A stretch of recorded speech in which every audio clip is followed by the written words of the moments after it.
Hi everybody and welcome back to Checkmate the Matrix, another show. And today I'm very excited to have a very good friend of mine, Pete Stone of Sovereign Project.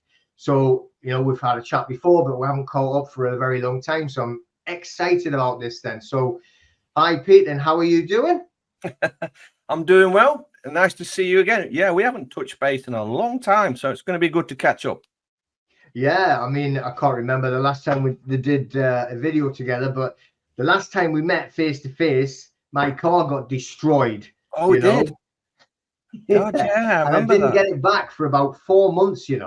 Oh, Yeah, so they because it's classed as a van as well, and they gave me what do you call it? They replace the car, don't you? A yeah. courtesy car, that's it. Courtesy car. But it was this big van turned up on the outside the road. I'm like, what the hell's that? So a big scruffy old van they gave me to replace mine, and they had it for a good few months before. And Yeah. get this, and I kept ringing them saying, "What's the problem? Why are you taking so long?" They went, "Oh well, there's a war in Ukraine." You're joking. They're not using that excuse. Honestly, I mean that was what, a couple of years ago now, isn't it? But yeah, that's what they said. Oh my God. Oh, right. I don't know what to say to that. It's insane. Anyway, so I haven't seen you for a while, so just like give us a little bit of like background on what you've been doing and how it's been Mm. going for you and your sovereign project and stuff, please. Yeah, sure. I'll try and get you updated. The Sovereign Project's become massive, and I've now got a team that works with me because there's so many areas of the Sovereign Project. I need people to actually help me put it all together. I've got about 100 plus people in a task force now that's helping me in certain areas. But just to give you an idea, once I started the Sovereign Project, obviously I held a live workshop here in Leicester so people could attend and I could show them the basics of how the system works, how to do notices, protect your signature, that sort of stuff. Well, we've now it's got to be over 12 workshops operating, some in different countries. We're talking with some other people that might be setting up workshops because it could be 14 in a couple of weeks.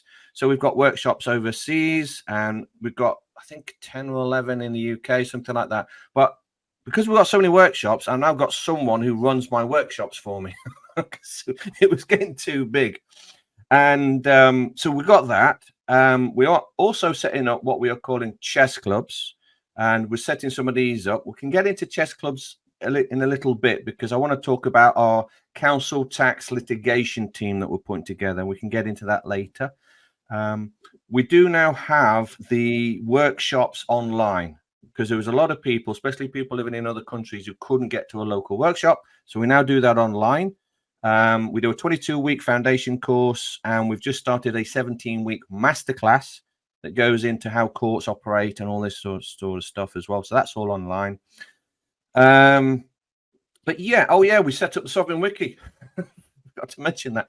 So we've got a new Sovereign Wiki, which is free resource. Anyone can use it. It's free. And this is where you'll find remedies. So where people have done a certain remedy on a certain thing, they can upload their remedy on the Sovereign Wiki and share it with everybody else. There's a page on there that we call DUNS numbers. And we've listed almost every single council's DUNS number. Now it's on the Sovereign Wiki. So if you want to know the DUNS number for your council, look it up. It's on there. There's a council tax remedy on there. There's parking ticket stuff, all sorts of stuff, templates, that sort of stuff. So help yourself to that. You can get onto the Sovereign Wiki through the website, which is the sovereignproject.live website. And then there's a button takes you to the wiki. We're working on a DVLA remedy. We can get into that in a bit. We're putting together a sovereign conference this year. This will be the third one. And that's going to be on August the 4th. And we've got two guest speakers, which will be Trina Deacon and Callie Spell. So they'll be speaking as well as me. If you're interested in going, we're asking people to just enroll your email. And when the tickets become available, we'll let you know and you get first dibs on the tickets because normally there's only 100 tickets and they go within a week. And then everyone's emailing, so you've got any tickets left? I go, no, there's only 100. So if you're interested in that, do that. We touched on the task force. We can talk about that later if you wish. If you want to join the task force, we've got a volunteers page on the sovereignproject.live website. We're thinking about putting together a media coalition, and we can get into this in a bit as well. This is regarding John Cooper and a certain barrister. we can get into that if you wish. And just written a new book. The shame of it. There I am. There's my new book. So you can buy that on the website if you wish. Now, if you can't afford the book, all the pages are actually free, and you can download the pages if you wish as well. So if people say, "Oh, you're in it for the money," no, this is copyright free, and the pages are free if you want to download them. So that's a quick catch up, buddy. Where should we begin? Yeah, that's a hell of a lot, isn't it? Well, I tell you what, first of all, because I've been watching you going over this part on there, like the chess clubs then. And Yes. obviously, when I'm doing it, Checkmate the Matrix, it's about playing a better game of chess in this game of life they've given us. So we're actually kind of touching base there. So can you give us a bit of download on that information on that then? Sure, no problem. Now, I hold a chess club here as well. In fact, we have the workshop, chess club, and we have another one called Drafts Club. So that's 3 times a week. So the workshops are normally for Leicester, it's normally a Thursday evening. And then on a Sunday afternoon, we have a chess club. And then we also have a drafts club on a Wednesday morning for some of the other ones. We go into quite detailed information on the drafts club. But the idea of the chess clubs, that was set up for people who were now beginning to learn how to deal with letters, notices. They were able to construct their own notices. They were beginning to learn how the courts worked, this sort of stuff. And then they wanted to put their remedies to practice. So the idea of a chess club is you could go along, meet other people, work together and iron out a few issues and get help with your certain remedy. Okay, this is proven quite popular. And we have a chess club and we have somewhere around, depends, between 10, 20, 40 people sometimes turning up. Now, what we're actually going to do, this is going to be tied into what we're setting up, which is we call the Council Tax Litigation Team. This is tied into the Sovereign Project Council Tax Remedy. Now, if you want information, you can download it from the Sovereign Wiki. It's there for free.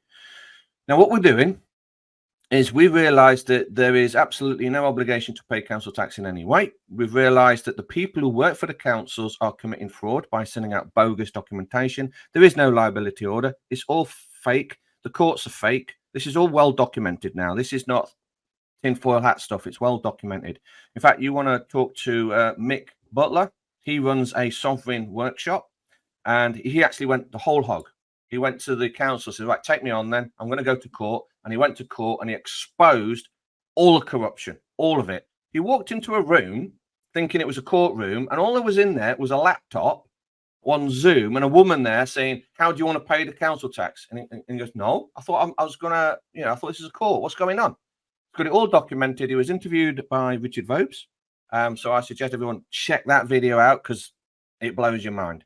So anyway, going back to this council tax litigation team, I've got someone who's stepped up and she's going to run it. Her name is Donna Lee. So she's now going to run this team. And we've got maybe 15 people that has volunteered to write notices. They're going to be like a notice team. Okay. These are all volunteers. So we'll see if this pans out. But what we're looking for is at least one person in every area, say, for example, one ward that is tied to an MP. So we're looking for 650 chess clubs to be set up nationwide. So for every chess club, there should be an MP, or an MP for every chess club. Once a chess club is set up, the person who runs it is going to start educating the people who turn up on this council tax fraud. Once that's set up, we are going to orchestrate a campaign on serving notice on the MPs all within the same month and say, get this sorted. We know about the fraud. The template's been written. Serve notice on the MPs. The MPs then have to bring it up in House of Commons. We're working with someone else, an unnamed MP, can't say any more than that, who's tipped us some information. So if enough people get involved and start serving notice on the MPs and say, look, you're going to have to look into this council tax stuff because we know it's fraudulent, it's still going on. The council cannot issue liability orders and have been stopped since 2003. Oh, and by the way, anyone who's been caught up in this is massive. This is massive. Anyone who's got caught up in this, anyone who's a victim of these fake liability orders or notice of liability orders, right? After the year 2003, and you had your car seized, you were forced to pay or anything like that, you now have the right to go back and sue those involved and get your money back. charged for damages because all of the paperwork was fraudulent. So they didn't have the right to take your car or seize your goods or do whatever, attachment of earnings and all this. So this is huge. So the chess clubs are going to get set up. We're looking for volunteers. We're looking for at least 650 people who want to set up a chess club. Don't worry, it's not difficult. All we're asking for these people is we will need a name from you, obviously. First name's fine. And an email address that you're happy to go public. We will then issue you with a logo for your own area, your chess club logo. It'll be yours. And we will put you on a map of all the chess clubs, just local area, not your house or anything like that. But what you'll do is you'll find a local venue, like a pub or a coffee house, where people can meet up once a week. And once we start setting these up, we'll make it public and we'll share it on our social media, and people can start joining, start learning. And once we get the team going, here you go, everybody. Here's your notices, and then we can start this campaign. And once we start this, there's no stopping, because once we've done the council tax, we're going to go after the DVLA. So you're talking about these with being like a chess club. That's what I wanted to actually. I know you've just said it, but just to clarify then. So these are actual physical venues where people can go to in their local area, and fingers crossed, if it goes well, they can do this all over the country then. Yes, that's right. A physical area, like I say, a pub or something like that. We have few venues here in Leicester. I'm quite lucky because a few people, we've got some landlords and that are awake and they know there's something seriously wrong. And by the way, the Sovereign Project does want to help the pubs and clubs, and we do have solutions for that, but I need the numbers. So a lot of landlords are happy to help. Some of these landlords will offer you a free room. We've got a free room, so upstairs at a pub. We have that use of that room. Everyone's free to turn up, buy a drink, help the pub out. But yes, it's a physical meeting. I think that's the best way. Zooms are fine, that's okay, but you can't beat people meeting properly in a venue. That connection. It's very powerful. So that's what we want to do. And then once we've got all these chess clubs set up, we can set up Zooms with myself. We can link them all up with the team, and then we go, here you go, here's the templates, here's the remedies, here you go, I'm going to give it away for free. And then it's up to the individual chess clubs to act on it. Now, what I'm also planning on doing is when these chess clubs start operating and start learning this stuff, the next stage is I'm going to show you how to sue the debt collectors, because this is something you talk about as well, because we know that all the debt collectors are using bogus paperwork. This is the thing. I mean, so like someone, again, in my group, so I've got a group on Facebook, which I lost for like 6 months, and then it came back. The group was there. I just disappeared. I'm like, oh, okay. And then literally one day it popped back up. I'm like, this is just so weird. But anyway, and they had actually, because some people do panic, don't they? Oh, I've got this, and I've got another one just said, oh, they've said they're gonna put me in prison. I mean, what a thing to say. I know. But so I mean, I had wrote down this, which is funny enough, this is going to lead on to a question I was just going to ask. Cool. So I had wrote this thing talking about obviously the case that we know of, like Leighton versus Bristow and Suter. Yeah. But for the specifics, because what I did, I actually paid for the judge's transcript. Right. So I've got everything that the judge said, everything that was actually put to the judge by like Wayne Leighton, Yes. So I've got the transcript, I've got the case, I've got what they found for, what they found against. And I actually put a little bit of it up saying, look, and I did a letter saying, this is what you should do to challenge this debt collector that we're given a hassle, knocking on a bloody door as they do. And then somebody actually chirped in and went, oh no, he was found against, and they found this and found that against him. Oh, hang on. I've got the transcript here. And then when I wrote all the transcript out and wrote the actual acts out and everything, no reply. Everybody's got something they want to chirp in at because they've heard it off. And what it is, well, my mate told me, I was like next door neighbor's best friend, uncle's dog, and they wrote it in a Telegram group, so it's got to be true. And you think, it's so annoying. But like, why? Anyway, this is just an opinion I'm asking for.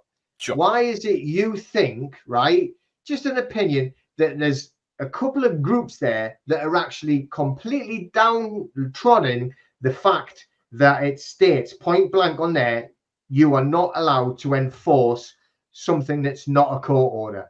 And others are saying, no, that's rubbish. That, you know, it's just a paperwork thing, and you're still going to get hammered. You have to do it my way. Makes no sense. What have you seen that though? That people just having a go at it as if it's like not correct. Oh yeah, I've seen it online. I think they're just trolls. I don't trust them anymore, because the thing with this is that I don't believe anyone can be that stupid. For example, there's me. I try and explain to people that government is a corporation, and they can't grasp it. And they go, no, it isn't. And I go, well, you're just stupid. At this point, you can't understand what a corporation is. So I'm not going to even bother trying to explain it to you. So I'm thinking, because I've got the transcript as well, and I've read it myself, and it's quite clear.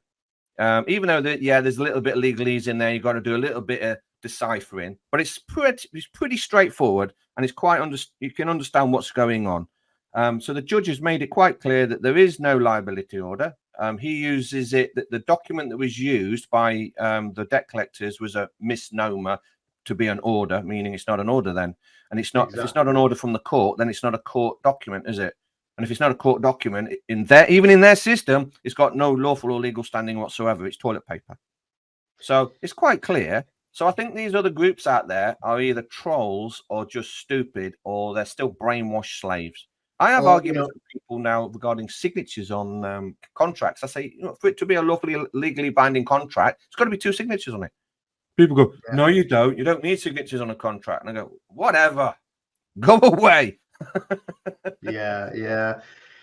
The thing is as well, what you could see from the judge, or like from reading it there, what he was writing, and he was, when he says, I have to keep reminding myself that the council are not in here as part of this case, because he must have been thinking, oh, I could so much have a go at them because they're actually writing a fraudulent notice and then telling people this is from a court.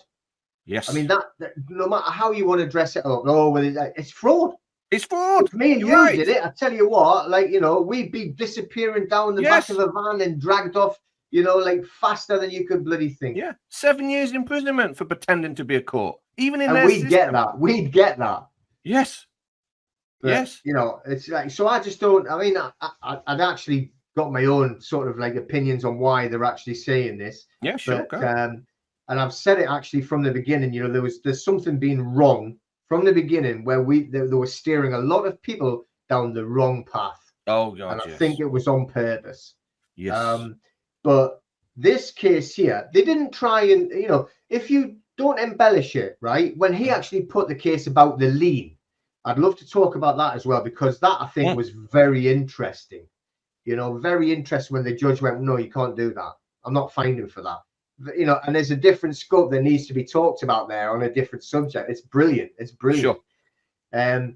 But when he said point blank, well, they've got no authority to enforce it. Correct. There is no jurisdiction to enforce something that doesn't exist. Correct. Now, that part there, you can't argue with. How can anyone with eyes and a mind of even half a cell argue with it?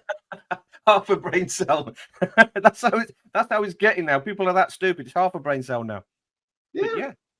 And didn't the judge also determine that there was actually no paper trail to create the council's liability order anyway? There's nothing there. There's nothing. There's no paper trail. So the judge has got no alternative but to say, yeah, it's a misnomer. It's not a court document, all the rest of it. There's no documentation that leads up to liability order. We know this. This is how it's supposed to work. You know, to get a liability order, there has to be at least an original contract or source of damages, and then it's got to be due process, and then it's got to be a court, and then it's got to be a judgment, and then eventually you get your liability order. Council doesn't have any of that. There's no seal from the court, nothing like that. There's no case number. How can you have a liability order when there's no case number? Yeah, it's fraud. But as well, though, if you think, because what I've actually been like heavily going into and setting up a whole brand new like an SCR type, right? But it's a notice, and it's an attacking one going into say, well, I mean, mine's actually designed for the debt collectors because they haven't got a deed of assignment, and we know this, right? We know this, yeah. So that to me, but if you say, right, if I said to you, look, Pete, I've got this document on you, and this document says you're a bad boy, you know, and I'm going to show everyone. So, like, you know, and you give me an SCR to me, right? What you've got to say was, "Oh, give me all that document. You got to prove Yes. it." And I'm going, "No, I'm not showing you, because, like, you know, it says on here who told me, and I don't want that, right?" So, I mean, what I'm doing is I'm actually breaching your rights under DPA and GPR. Yes. Okay, I know I'm simplifying it, but I mean, That's some fine. people Yeah, with half a yeah. brain cell need it simplifying, because, you know. But anyway, but Oh, yeah. the council's the same in some ways, though, because when I was looking at it, I think, hang on, then, if they're actually point blank stating they have a liability order, then you must supply me with that legally. Yes. If you say it's an order, then it must be legally executed. Yes. So if you've got to show me that legally executed order, and if you don't, then you are breaching my rights under GDPR and Yes. DPA. So Yes. that is the second avenue that you could actually go and attack them and, like, you know, sue them and claim against them because they're breaching it. Because apparently they've got some data on you and they refuse to give it to you. Yes, and they have to give it to you. If you request it, they've got to hand it over to you. It's like when these so-called debt collectors. Well, we know the difference between a bailiff and a debt collector. A bailiff is essentially, I'm only interested in court-appointed bailiffs who have a warrant card or under oath and they work for the courts. A debt collector is a third-party interloper, got nothing to do with the courts. So that's the difference. But these debt collectors are knocking on your door and are saying, "Oh, we've got paperwork here that's, you know, got a warrant and all the rest of it." And I go, "Yeah, can we see it then?" "Oh, well, no, you can't see it, and I've got it on my phone." You what? You what? You're just going to show me a photo of some sort of image on your phone, and I'm supposed to accept that? I don't think so, fella. I'm asking for the paperwork. Do you have it? No, you don't. Jog on then. Yeah. So if more people knew this would all come to an end because these debt collectors will start running. I mean, I have seen stories out there and opinions where they think debt collectors could be out of business within 3 years if people keep learning this, which is what the Sovereign Project's all about, educating people. But that I would want be to just, good. I just want to touch. You mentioned something about simplifying. I get accused of that as well because when you're doing a podcast, you might only talk for an hour and a half, so you have to simplify to get the message across. And then you got trolls in the comment section. It's more complicated than that. Yes, I know, but I'm simplifying so that people can understand and move along with the conversation. But, you know, I'll tell you what, then, if you want to have an interesting podcast, I'll tell you what we'll do. We'll actually get the books out. We'll start reading the books and we'll go through every single act and rule and everything. See how many people watch the podcast then, eh? Exactly. Oh my God, this is ridiculous. How am I supposed to know that? So you've got to simplify it, or else you're not going to get anybody to go, "I could probably do that. I could probably help myself and learn a bit." Yeah. You have to simplify it. Again, I'm not trying to well, I am in a way, but like some groups and some people, they want to make themselves look like I know everything and I'm so clever. And because I'm clever, you're stupid. So you better listen to me. Don't listen to them ones that say it simply, because they must be stupid too. Yes. So yeah, but it is. I mean, how on earth are you going to try and get through to somebody? Like I say, this poor woman, she's on my private group. And she just messaged really upset. "Oh, they've said they're taking me to prison." You know? So, I mean, if I went and saw like, "Oh, okay," if I start saying, "Oh, paragraph 2 and F," and they're going to be late, she's going to be late, "I'm sorry, I don't know. I'm sorry, I can't do it." And if they got fear in them already, because that's the whole system's fear, isn't it? It is. So how are you supposed to get through that level of fear if you're trying to be a clever bugger and be like, "Oh, this and that," and the next thing, act this and code this, and, you know? No, you can't do it. I mean, there's something on the region, 10 million acts and statutes within the UK corporation, and about 50 million in the United States of America. How can you memorize all that? 10 million laws. Yeah, laws, big, massive air quotes. Laws. Yeah, I know. When they start talking, it's the law. It just makes me laugh. But, you know, talking about like on the bailiff side as well, it's funny, like on I think last year anyway, before Christmas anyway, and I had just put like a little thing out on TikTok and went, "Look, you know, bailiffs, you know, are not allowed to force entry into your home." Yes. And some goon on there had actually sent it to that guy called the Black Bullshitter. And like, you know what, he took the tiniest little clip without going into the background and like, oh yes, they can, and they can do this and everything. And you know, and it was like, you know, at the end of the day, I was talking about an actual debt collector anyway, and maybe this should be different because the word bailiff doesn't make sense anymore. You've got a high court enforcement officer or a high court enforcement agent that have got powers, you know, if they have certain things. In quotes, yeah. But you know, you know, there are debt collectors that have got no paperwork, like you've just said. They still knock on the bloody door, you know. And that's what I was actually talking about. I actually had nearly 250,000 views on that. You know, I wish I was on that creativity program. I could have made some money. But you know, most of it, some people would. I had all sorts, including death threats on that. This is how stupid some of these people are. Yes, I know. And they can't read the legislation either. This is the problem. Is okay. There's quite a few people in the SFT movement, you know, sovereignty, freedom, truth movement. They do good work, so I don't want to be bashing them, and I don't want to mention their names. But they seem to be reading on a two-dimensional level, and they're taking the legislation literally and not understanding that there's another level to it. Like you showed the Black's Law Dictionary. So the wording in legislation has different meanings, and you've got to understand what the true meanings are, and you've also got to understand what is missing from the text to what's going on. So let's go back to this. Let me see. There's a myth that even if it's from the court, like a bailiff or court enforcement agency officer, as they're referred to now, they don't have the power to enter your home ever. And that's not what the legislation says. See, people are reading the legislation and you don't understand what's really going on, because it looks like, if you read the legislation, it says the say bailiff, the bailiff has the right to enter the premises. No, it's not what's going on. You've got to look at it as commerce. Let me explain. The bailiff can only enter the premises if he's given permission by two people.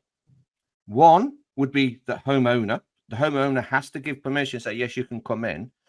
And at that point, the bailiff still can't come in. He needs a secondary permission. And that is from the government. The government has to give him permission because he is working on behalf of the government, or the courts, if you like. It's all corporate, so I'm talking in layman's terms so people understand. So let me try and explain what's actually going on with the legislation. Let's say you're a plumber and you work for a plumbing company, and it says Bob's Plumber, right? You're an employee and you knock on a customer's door. Bob is representing the plumbing company that he works for. He needs two permissions to enter the premises. First, the customer can open the door and say, would you like to come in? The guy at the door can't come in unless his boss says, yes, you have the right to enter, because he's representing the corporation. So that's how the legislation works. So even though it says the bailiffs have the right to enter the premises, it's just coming from the bailiff's boss. That's it. The bailiff still needs permission from the customer. Say yes. So the bailiff needs two permissions, one from his boss and one from the homeowner. So people read it and they read it at a two-dimensional level and they think, oh God, bailiffs have got the right to enter my home. No, they don't. No, they don't. That's how legislation works. Yeah. I mean, the thing is there's never on legislation, you read it, it has got to be made up, right? The legislation only can come onto the legal world, let's call it. It's not law. It's not law. There's a separate, like, complete difference in the law and legislation. And when you say this to people, I mean, you know, unfortunately, I've got a couple of friends that are lawyers and solicitors. One of them's completely woke up, let's call it that way. And he said, I spent 3 weeks crying on the couch. So I realized everything that I've learned in my entire life was wrong. You know, it's quite funny in some ways. Like, he was like, oh my God, you know. But anyway, you know, if you look at it, talk about Black's Law, because I don't just use Black's Law. What's the other one? I've got like the Jowett's Dictionary of English Law as well. Oh, yeah, you know? yeah. And that's even worse. Well, worse, you know, that'll go into it, the older versions of it, in explaining about being a monster, you know, a human being a monster. So, but there, when it's describing the person, and it tells you point blank, only in statutory terms, a person is a corporation. Yeah. So it states, why would it say in statutory terms? And then it says, like, you know, in normal usage. Yeah, because there's two versions. Yes. And if they're writing a statute, it ain't you. Nope. But anyway. But you've got to learn how to read this stuff. This is the thing. So, like I say, there's people in the SFT movement, and they do good work, but they get things wrong. Unfortunately, it doesn't mean they're a shield. Doesn't mean they're controlled opposition. This is what I think we spoke about this earlier before we switched the camera on. But we've got to pull everybody together. All these different groups. There's lots of groups out there doing great work. Don't necessarily agree on everything, but that doesn't matter. We can still join forces together and share information. So, all right, there's some people that probably won't be involved in that sort of coalition. We've not mentioned any names, but yeah, we've got to work together. But the more the merrier, though. So, you know, if you could get, like, you know, like, say, like 20, well, that might be a bit much, but say, like, you know, 12 or so, like, that would be putting together. Imagine that covering the country. How many people of that 12 groups, if we call them that, could actually influence to bring to the table to actually, like, be in a lot of ways, right, a political party, for want of a better term. I would not want to be that, but you know what I mean? An influence on the country. Yes. You know, a lawful influence. Lawful, yes. Yeah. Good way of putting it. I tell you what, then, before we get cut, I know, because you could just, like, once we start chatting, it's gone off. We'll be on all day and forget what was I going to say to you again? So, like, tell us a little bit more about, like, I know you got the chess clubs there, but what about the actual workshops? What's the difference between them and what are you doing? Now, the workshop is a little bit more involved, because if you hold a workshop, it does mean that you will be talking in front of an audience, and you will need the use of a laptop with a TV screen or projector, and you will be holding PowerPoint presentations to an audience and explaining how the system works. Okay, starts off quite easy. You know, what is law, the different levels of law, and then it just goes on how to protect your signature, what the different colors of the ink mean, how to do notices, what's an affidavit, how courts are supposed to work, all this sort of stuff. We call it a 22-week foundation course. So a workshop is more involved, because it does mean that you need to know your stuff a little bit to be able to stand in front of an audience and actually do a presentation.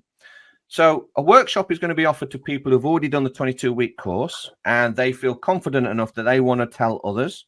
So you would find a venue, set it up with the manager or whatever, have the room to yourself, and then the idea is a workshop is intended to be free. Now, when I held my first workshop, going back 2021 now, I was fully intending to do it for free, but everybody sat down and says, no, you're having a drink. So everyone tipped me a tip jar. So we promote that. Says, look, if you want to tip this guy a drink, he's taken an evening, he's done a presentation for you, tip him a drink. So that's what we do. It's the tip a drink policy, just to say thank you. So that's what a workshop is. And we've got about 12 operating around the country. You can find details to your local workshop on the sovereignproject.live website, because they're all listed. And then you can contact these people and say, when are you running the next workshop, and connect that way. But yes, that's what a workshop is. Okay, so that's cool. So literally, if you've got somebody, like, you know, or if somebody has an interesting, well, you know, they've maybe spoke to you before, or whatever it is, or they've got a bit of knowledge, then they can go onto the website. So they can go onto, like, sovereignproject.live, and there'll be a section there to look for the workshops, and they can contact you and say, look, I'm interested. I have a venue, you know. So that's the good thing about, like, for sure, with the workshops like that. So they're all in person, they're in person, but they're flesh. In the flesh, in real. Yes, right. Yeah, you go to a venue. Like, it's going back to the community, though, isn't it? You know, I don't know, like, you know, it's easy to go on Zooms and everything. We're you know, like, we're on. Yeah, it's easier to do, but it's good to go back to, like, hey, remember the back in the time when people used to meet each other and have a chat and have a cup of tea or a pint down the pub or stuff like that. You got it, mate. Because they're trying to destroy it, aren't they? That's right. They're trying to destroy all that. So I want to bring it back. And the atmosphere in this workshop is fantastic, because everyone's all buzzing. They learn something new and think, oh, my God, you know, and the atmosphere is fantastic. You can't beat that. You can't get that from a Zoom. No. See, that's the thing. I haven't I did. It wasn't even mine. I just attended like an event in Ireland in January, you know, and you can feel the atmosphere. I mean, these were for like healers and spiritual Yeah. people, you know, like so. There's a little bit extra in that, but you know, every event that I've ever done, the atmosphere is always great. It's Yes. friendly. People have fun. You know, that they're chatting. Obviously, you're doing a presentation, but once you stop, everybody's chatting with each other. Yeah. It's very much a community spirit, you know. So it's great to see that that's getting back into it. So not only are you helping with your workshops, right, but and the chess clubs, but you know, it's a community side of it as well. It's bringing people back It's to the meet each connection. other, and Yes. because when you're there, that's why they were trying to keep you all 2 meters apart, because you're Yes. not having that physical or spiritual interaction, the energetic interaction. Yes, absolutely. And I'm trying to bring that back, you know, so because a lot of people felt alone back then, all the stupid social distancing nonsense and staying at home and all the rest of it, which I didn't do. But a lot of people No. did. Oh. Mm-hmm. So, yeah, we've got to bring back that network, you know, that connection of real living people, sovereign people, you know what I mean? Good people, you know, people who want to help and work and, you know, get back to freedom. That's what I want to do. Yeah, exactly. So, you know, I mean, a lot of ways, if you imagine going back to sort of like village life, you Yeah. know, when they had the villages and everybody helped each other, you know, I'm talking about the small, way, Yeah. way hundreds of years ago, but everybody helped each other. Yeah. And now everybody just wants to hurt each other, I think. Well, Yeah, not I everyone, know. but, you know, Yeah, too I know what many. you mean. So going on, then moving on. So we've got like the chess clubs, then we've got the workshops, which is the 22-week foundation Yep. course. And then on top of that, you have your 27-week masterclass. Is that correct? Yeah, it's a 17-week masterclass, which is Or a 17? follow-on from the 22. Yeah, so this is tied into this book. You know, so this goes into more detail. I wouldn't suggest you do the masterclass until you've done the 22-week foundation course, just to get the Yeah. basics, because this really goes into how courts operate. It's operating as a trust, all this sort of stuff, and it covers the satanic stuff, the religious side of this system. It's just shocking. So we cover that. And then after the 17-week masterclass, we do a 3-week debt validation course as well. So this shows people how you can do a debt validation against any debt collector. So this is, you know, ask these questions. This is the process. Here's the notices. Here's some templates for you. You know, what is a deed of assignment? What's a novation agreement? All this sort of stuff. So we do a 3-week course for that as well. And all this information is free. So if you can't attend a workshop, or if you don't want to do the online one that we offer, the information is still free. You can still download it and read it. And like I say, you can buy the book if you want, but if you don't want to, you can still download it if you want. So it's free. So anyone who says I'm in it for the money, I literally give my information away for free. No, yeah, that's it. But at the same time, though, you know, I mean, I've got like quite a few sort of like other people that I'll do exchanges with. Let's put it that Yeah. way, all right? And I do stuff for them, they do stuff for me. And you know, a lot of these people have been around a lot longer than us, and they say, look, everybody has to do something for an exchange. Oh, You yes. know, it's like Yes. you're going to do something, and be it like, you know, I'm going to give you some fiat currency for the exchange because I haven't got anything I can do for you. There's nothing wrong in exchanging energy for things that we're supposed to be doing for each other. That's the way that the actual life should be, kind of bartering, like going back to the village life again. But you know, that's how we actually move forward, and you can help your family and you're going to help their family. So there's nothing wrong in it anyway. There's no shame in like doing an exchange for it. But for some reason, the more people actually, the groups, some of the groups I know charge fortunes and slag other people off for charging a fiver. Yes. They're Yes. And I want to insane. touch on that as well. There is some groups out there and they're charging a lot of money. And I'd say to everybody out there, never pay up front.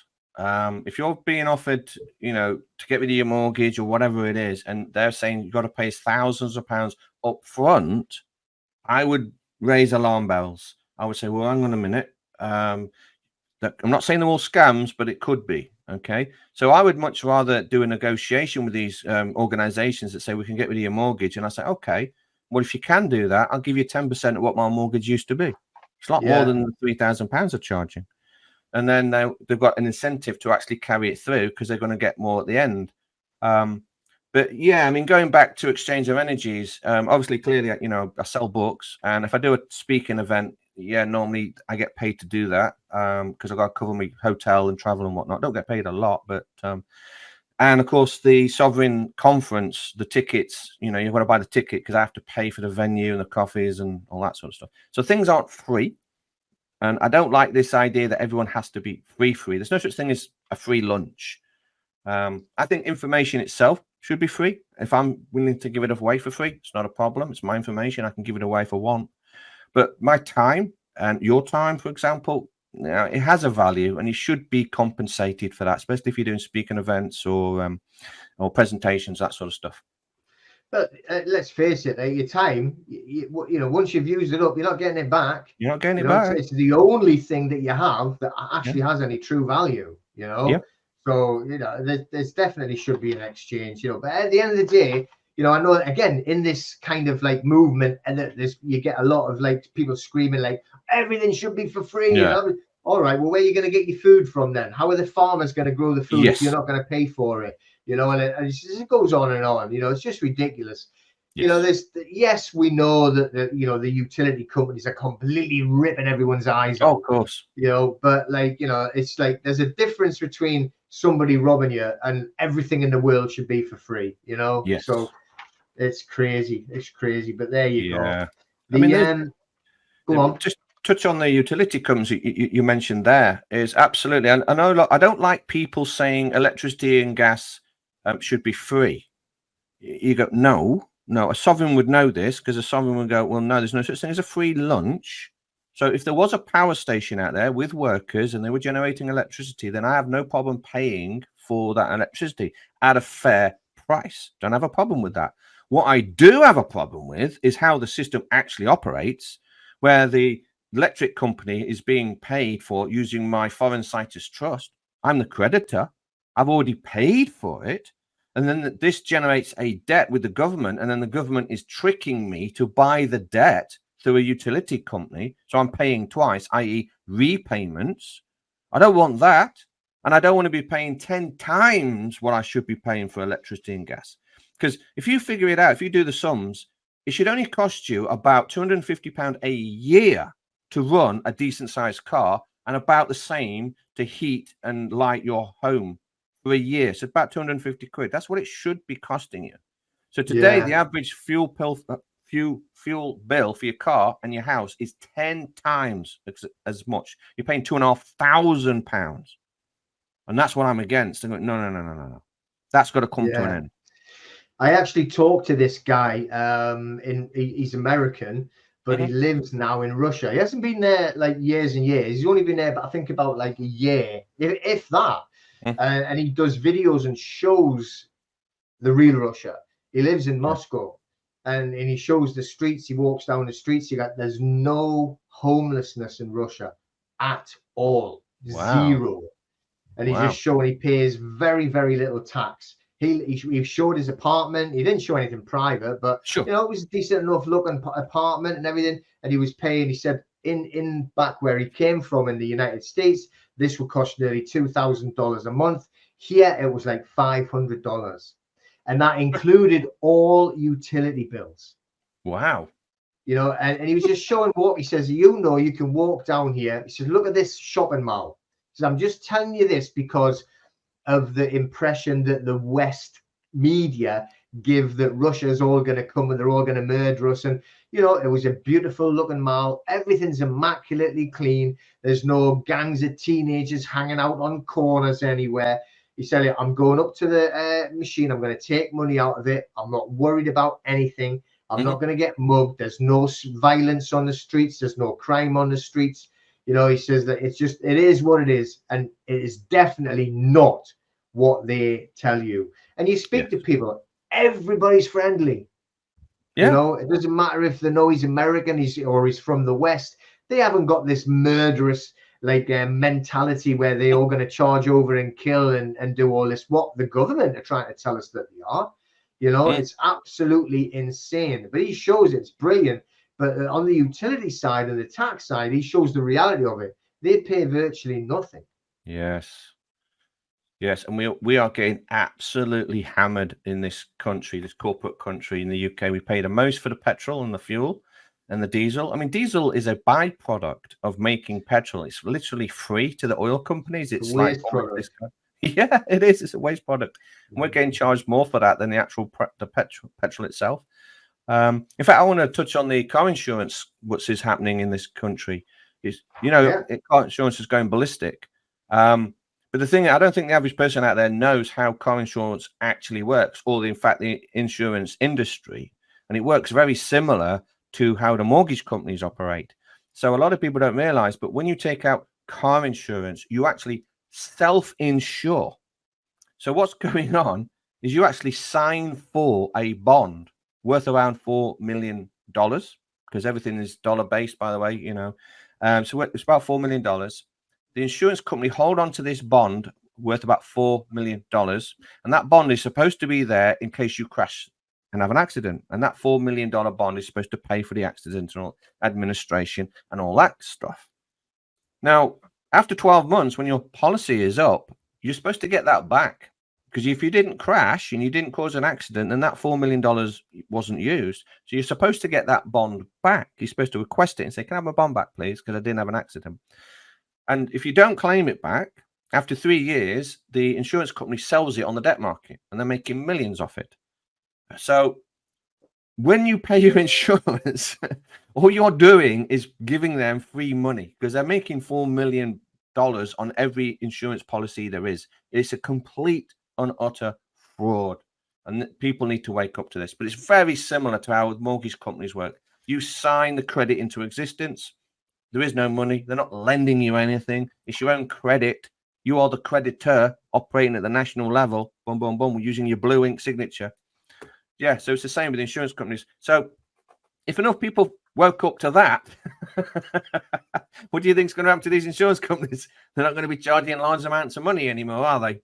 I know. I mean, it's similar to have you ever heard of like the life insurance where you can become your own banker, Yeah. and it's advertised quite a lot in the United States, whereas here it's like, you probably get hung if you mentioned it, but you can actually take out the life insurance policy, then you can use the money on the life insurance policy to take it out of there, and it's free, tax free, and then you can even go and invest it and all tax free. But yeah, but the insurance brokers themselves, they don't. It's the rich that do this. Yes. People like that are the minions. We're not supposed to know about this, and we're not supposed to be able to do things like that. But yeah, so it's similar. It's a similar type of thing, because it's all just done on bonds. Yeah, it's all done on bonds. Yeah. Mm-hmm. It's all done on bonds, and it's sold on the debt market. And I've just got to crack that. I'm trying to put the pieces together to track QSIP numbers. Now, if I could do that, that'd be really powerful.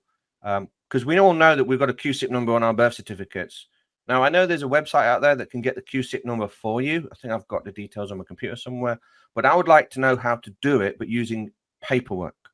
So if there's anyone out there who knows how to do that, get in contact, because I want to know. And it's not a Google search. I can't find this information on the net.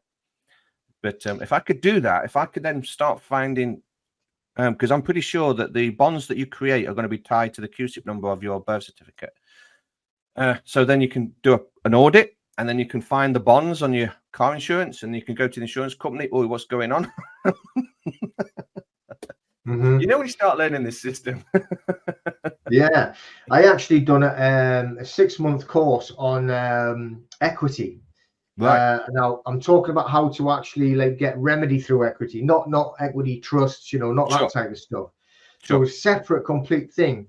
And the guy who runs this, I mean, there's actually 2 courses, 2 different people, but like the one that I was actually talking to in the end, he was going to prison for 12 years. Ooh. And he used equity once he had sort of like, got taught how to do it, closed it all down, discharged the charges, because it's all just a charge. He found the QSIP numbers on his charges. Wow. And that's what he put to the judge. Why are these charges that you're trying to put me in jail for, why are they tied to a QSIP number?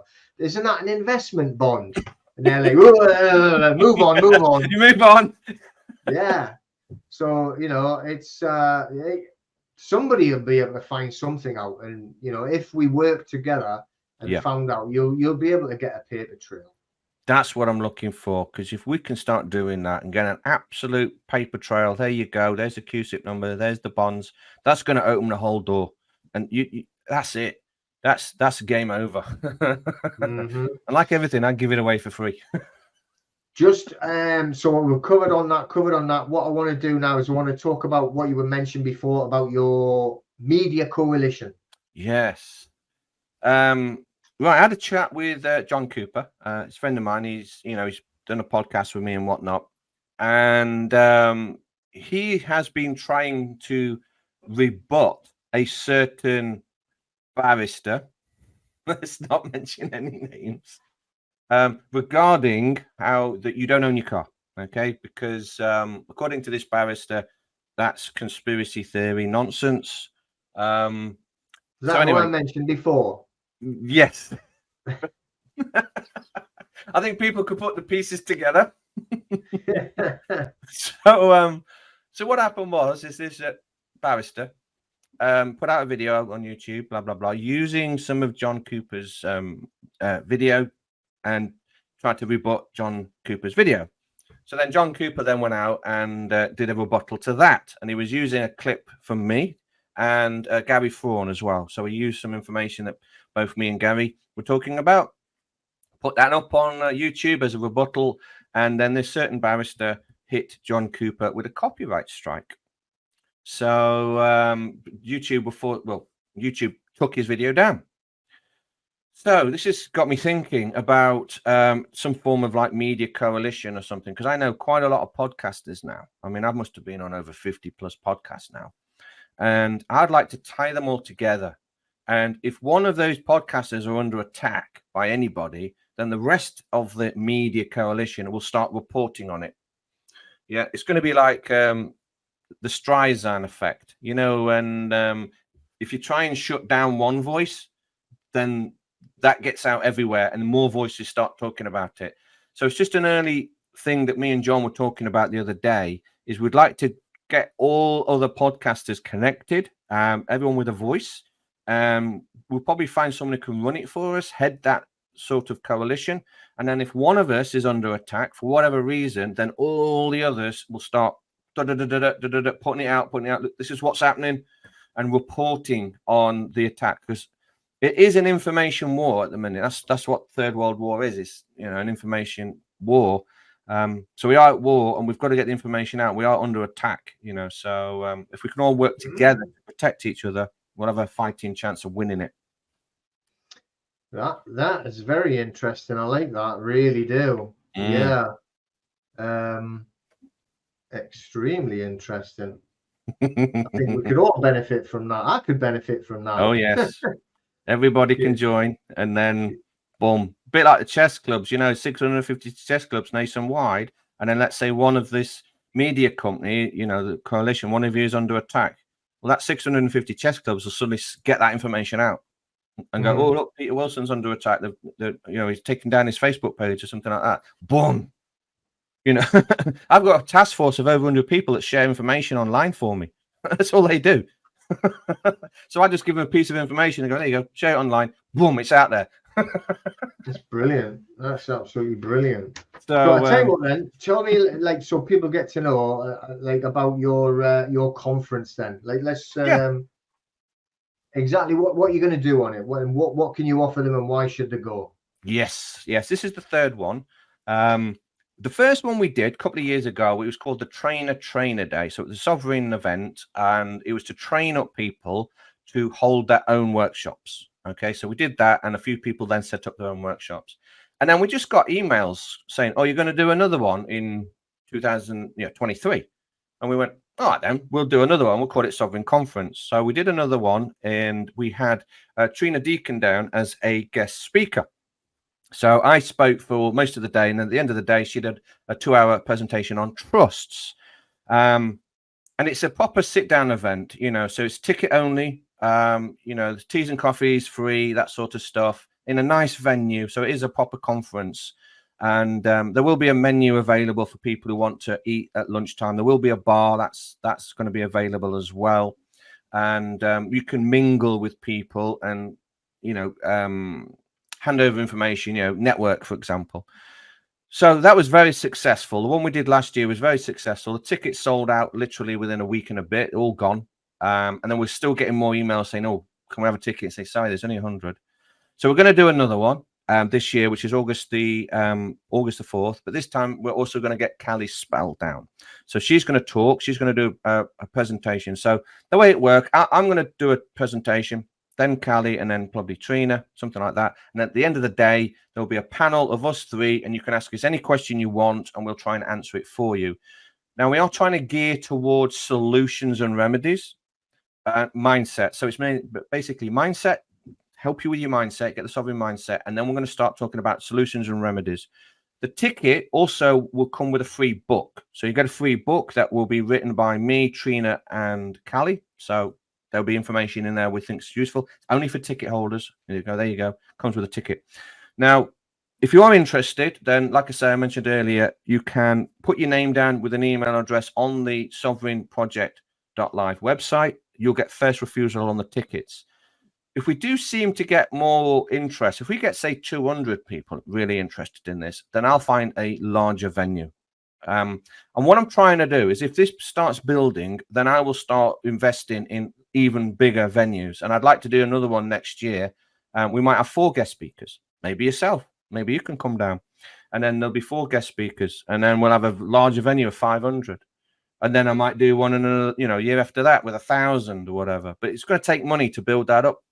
So, yeah, if people are interested, put your name down on the website. And when the tickets become available, normally 6 weeks before the event begins, you'll get first refusal. But that's what it's about. Okay. So 6 weeks before. Yeah. Brilliant. Okay. So they just go on the website again. So you can go on to the sovereignproject.live, and then there's a section to go for the actual conference. What does it say for them? Conference? There's like a drop down tag, and it will say events, and then in there it will show you the events that I'm booked, and there's something in there you can click on to book your interest in the upcoming Sovereign conference, and then you just put your details in, just an email and a name. That's all we need, and then we can gauge how many people definitely want to come. Like I say, if it's more than 100 people show interest, then we'll get a bigger venue. And like I say, I want to grow it big. I want it so big that who knows, in 5 years' time, I might be hiring the Birmingham NEC. And it'll be this sovereign conference with 10,000 guests and holds with stalls and all the rest of it, and speakers and remedies, and who knows? Got to start somewhere. Yeah. I've actually just done a chat there with a guy that lives here, well, on the other side of the Tyne, but they're having a conference, not that type, but I'm going to hopefully go and do a talk over there, and it is like spiritualistic. You've got, they're going to have mediums on there. They're going to have health on there. Last time I went, they had a sound bath, and you had to go behind the curtains and have a sound bath, and all Reiki healing and spiritual healing, loads of stuff like that, But that is also the type, because they've got a different mentality. They're not going along sort of like indoctrinated, have to watch my tell lies to your vision every night.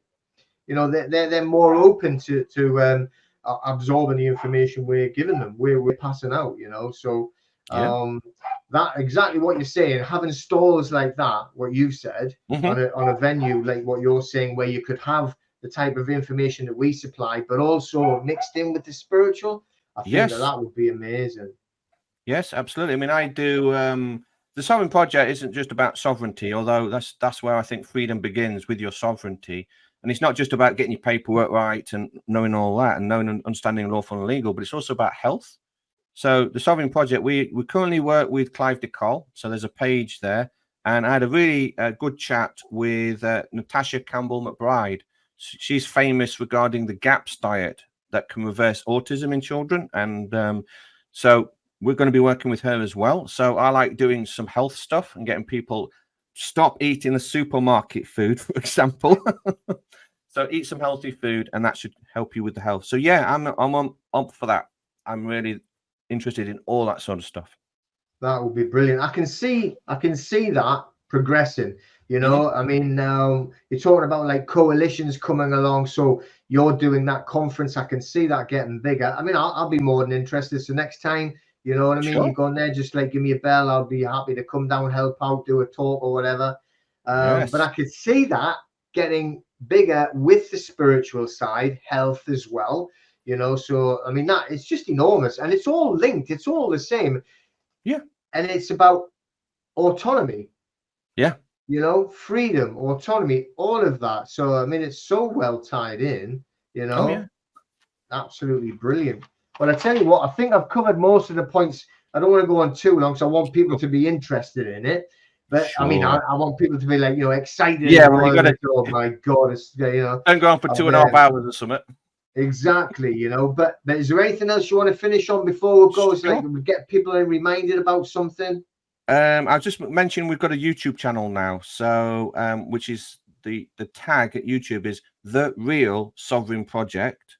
Okay, so if you want to go to that, and I've just done, or my team has done, I didn't make them myself. Got a good chap called Ben, and he's really good at animation and putting videos together. And he's just done a 22-minute video that shows you how the system works, the monetary system, how money's created, and all the rest of it. Very easy to follow. So if you want to know, you know, just watch that.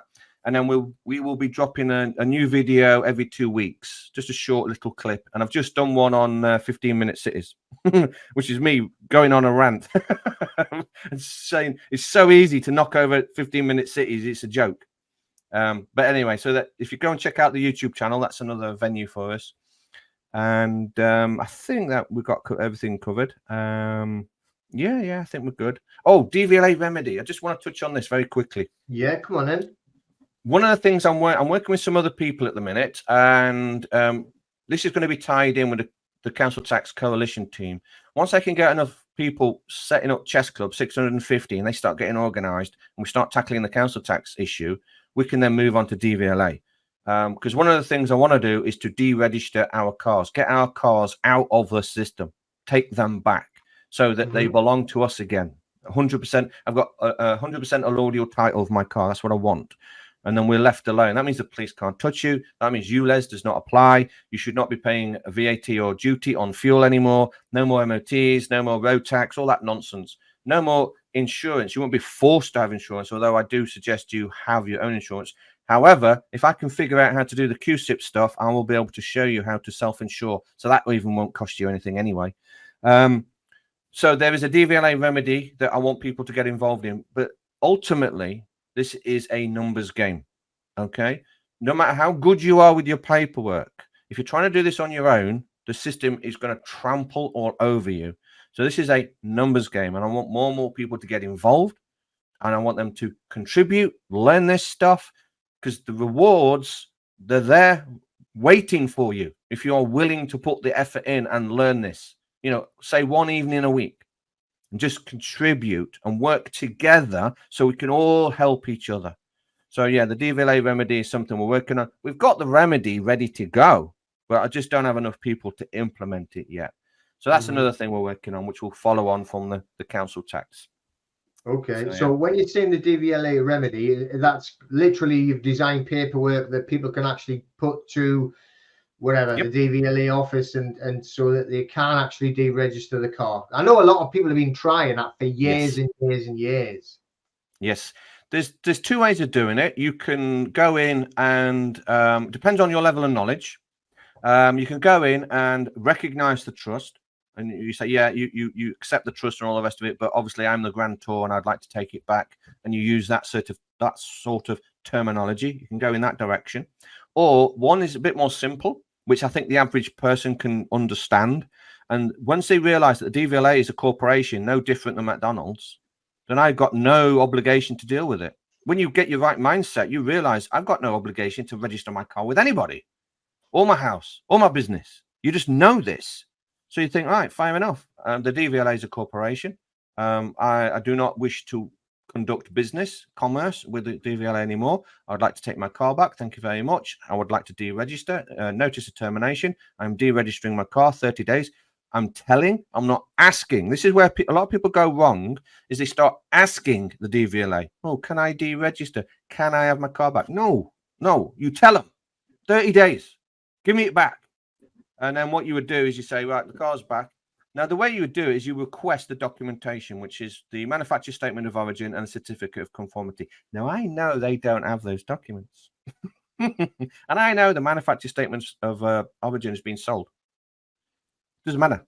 I'm going to put them on the stick. I'm going to say, no, you are liable. I want those documents. And if you don't actually give me my documents within 30 days, I shall consider them lost. And once they're lost, that's it. I can then create my own documents. I can then claim the car for myself, which I do through affidavit. That's my car. That's going to be an affidavit that is unrebutted.